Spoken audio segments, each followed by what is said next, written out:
sur videoexcel.com.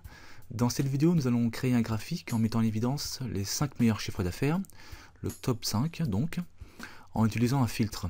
Donc pour ce faire, dans un premier temps, on va créer un graphique. Donc je sélectionne ici l'ensemble de la plage.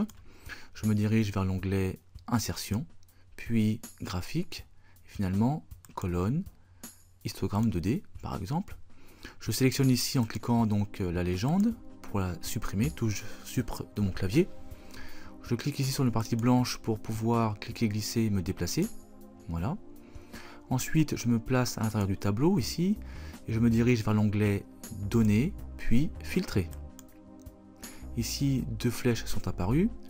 Étant donné que je souhaite avoir les 5 meilleurs chiffres d'affaires, eh bien je clique sur la flèche des ventes, ici, filtre numérique, pardon, et alors sur la gauche vous ne voyez pas, mais ici, plus bas vous avez 10 premiers, voilà. Moi je veux les 5 premiers, donc je vais modifier ici cette valeur, j'indique 5, voilà, et je valide par OK. Alors, la mise à jour a été effectuée, par contre mon graphique s'est rétréci. Alors là, ça va pas, donc CTRL Z pour aller à l'initiale, voilà. Donc je sélectionne mon graphique, je me dirige vers l'onglet Mise en forme, puis Taille. Ici, je clique sur le petit bouton à l'extrême droite, et dans l'onglet Propriétés, je coche ici Ne pas déplacer ou dimensionner avec les cellules. Ainsi, je n'aurai pas de souci lorsque je vais filtrer. Donc je recommence.